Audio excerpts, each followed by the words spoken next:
What if there was a prison where all the inmates had superpowers? Some could control electricity, while others had the ability to control minds. And in today's movie, we'll see exactly that. The film is called Corrective Measures, and it presents us with a very fascinating story. So without any delay, let's dive into the movie.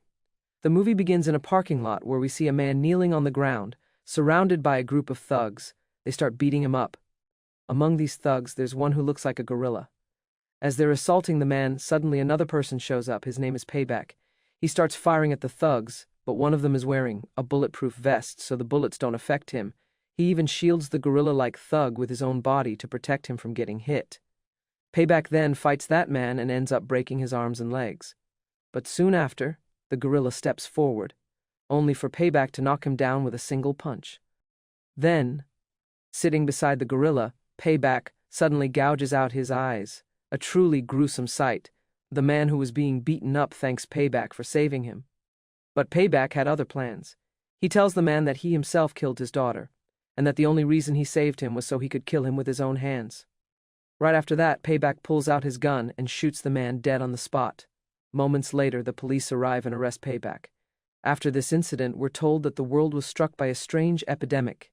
Because of radiation exposure, some people transformed into metahumans. In other words, they developed special powers.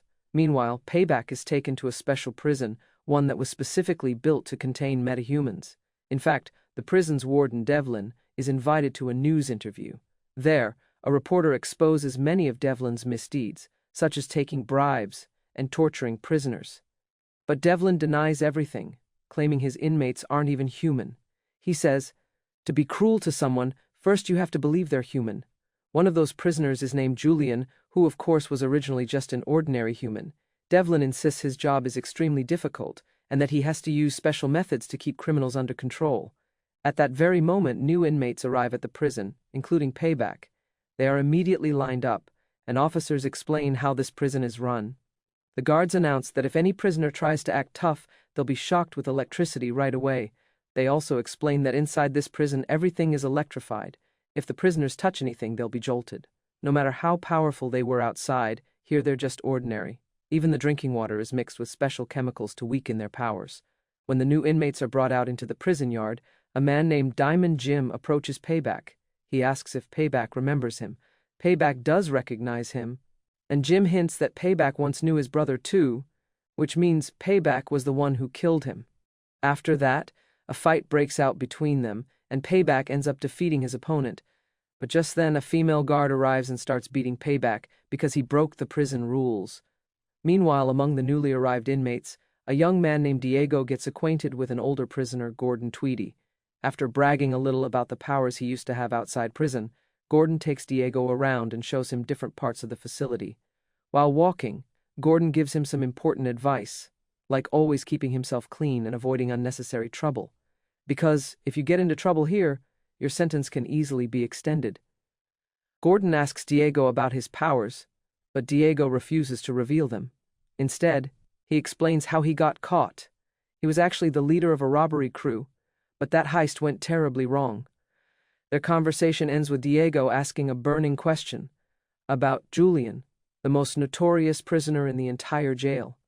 He says he's heard a lot of scary stories about him, but wants to know if they're really true. Gordon confirms that they are. He tells Diego that Julian has the ability to control minds, and that he even used this power to kill his own family, including his own child. Finally, Gordon warns Diego to stay far away from Julian, because he's truly dangerous. Meanwhile, Julian, also known as the Lobe, is taken into a dark room where his parole hearing is about to take place. The committee members don't appear in person, instead they speak to him remotely. The hearing goes badly, and Loeb's appeal is rejected. Afterward, the prison warden, Devlin, comes to his cell and bluntly tells Loeb that he will never get out of this prison, not even for a single day. But then Devlin makes him an offer. If Loeb hands over all of his wealth, about $1 billion, Devlin promises to make his life inside prison a little easier.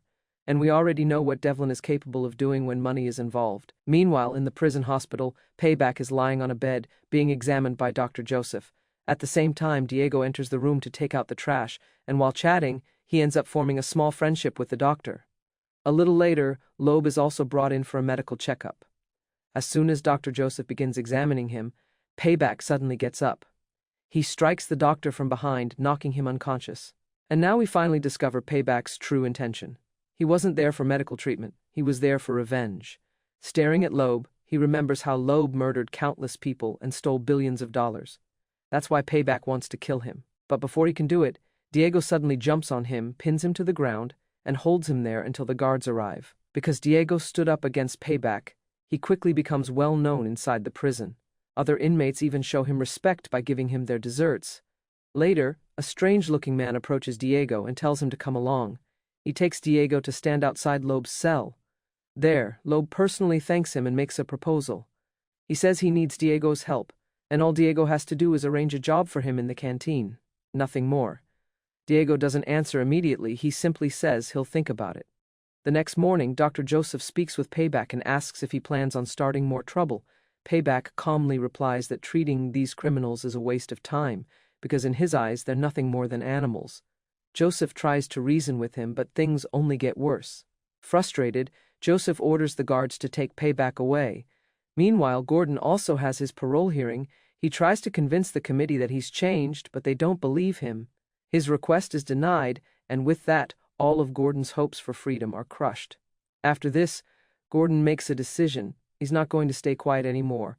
With his dreams destroyed by the guards, we see a chilling smile spread across his face, and it becomes clear he's planning something dangerous. Gordon uses a pin to unlock the ankle monitor strapped to his leg. After that, he has a brief conversation with Diego, thanking him for being a friend. Then Gordon calls over a guard and shows him that he's now free. The guard tries to stay calm and quickly calls for backup. But Gordon mocks him, saying there's no need to act so calm, because the guard clearly has no idea who he's dealing with. At one point, Gordon grabs a hanging wire from the ceiling and presses it against his body. This charges him up with electricity. Suddenly, he unleashes a violent electric attack on the guard. Diego rushes to check on the guard, but it's too late. He realizes the man is already dead. Meanwhile, Gordon starts showing off his power throughout the prison, causing complete chaos inside. The inmates are immediately forced back into their cells. When Gordon finally returns to his own cell, he seems to enjoy the sight of the chaos outside. But suddenly, a female guard named Liz attacks him from behind and knocks him to the ground.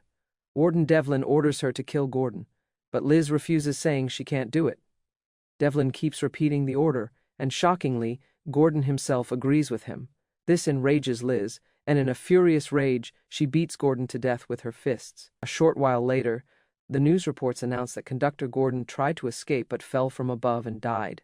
Meanwhile, Warden Devlin takes Diego for a walk and shows him a special cell, a cell where time flows differently compared to the real world. After showing him this, Devlin asks Diego what exactly Loeb wanted from him. Scared, Diego reveals the truth about everything Loeb told him. Hearing this, Devlin forms a secret plan of his own. He instructs Diego to keep pretending to be Loeb's friend, but to secretly report everything back directly to him. On top of that, Devlin also reveals that he already knows what Diego's superpower is: empathy. This is exactly the kind of opportunity Devlin wants to exploit. After talking to Diego, he goes straight to Loeb's cell and gives him just 24 hours to transfer all his money, about $1 billion, into the warden's hands. Otherwise, all of the privileges Loeb enjoys inside the prison will be taken away. Loeb responds that he needs more time. After all, $1 billion isn't a small amount.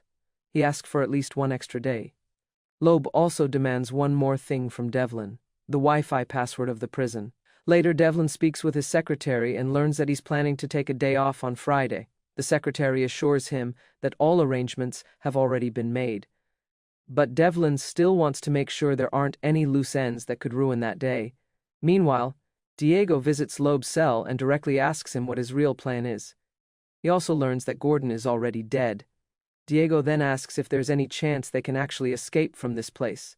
Loeb tells him, "Wait until Friday, and be ready for my command." At the same time, the head guard, Officer Brody, learns that once Devlin retires, he'll be promoted as the new warden.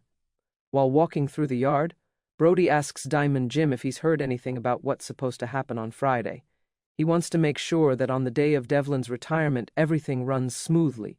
On Christmas Day, Payback is preparing to fight Jim in the yard. Brody tells Liz to handle them, but she reports that the electric shock system isn't working anymore. Inside Loeb's cell, Devlin hands him his phone so he can transfer the money. But instead of moving the cash, Loeb does something shocking.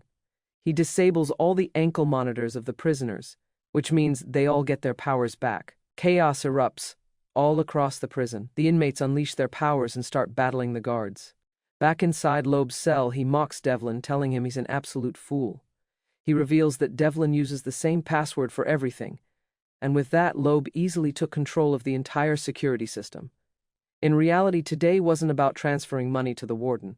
Instead, Loeb used his wealth to bribe the prisoners and spark this riot. Meanwhile, Brody rushes into the basement, desperately trying to reboot the security systems. But there he runs into Diamond Jim, and a brutal fight breaks out between them. Brody, however, manages to escape Jim's grip and turn the tables on him. Back in the cell, Loeb tries to take control of Devlin's mind, but to his surprise, it doesn't work. Devlin strikes him hard, knocking him unconscious, and assumes that the prison is finally back under his control. Guards drag Devlin out of the cell, and he orders them to lock Loeb away in a special solitary chamber. As Loeb is being taken away, he mutters something strange, claiming that it's actually Devlin who has been controlling his mind all along. Meanwhile, outside in the yard, Payback has already fought off most of the inmates. Now he sits like a victor on top of a pile of dead criminals. After this incident, the authorities decide that all metahumans will be classified based on their powers. Because of this, Diego is transferred to another prison. Before leaving, he visits Dr. Joseph to say goodbye and thanks him for showing kindness when no one else did. Meanwhile, as Warden Devlin is leaving the prison, he escorts one inmate with him, someone who is finally being released. This particular inmate had been secretly working for Loeb, which strongly suggests that Loeb's plan has actually succeeded. That suspicion is confirmed when Devlin glances into his car's mirror, and there he sees Loeb's reflection staring back at him. It's revealed that Loeb has transferred his consciousness into Devlin's body. Now, Loeb is free to live his life outside, while the real Devlin remains trapped forever inside that solitary prison cell. And with this shocking twist, our movie about a prison full of superpowered inmates comes to an end. We'll meet again in the next video. Until then, take care and goodbye.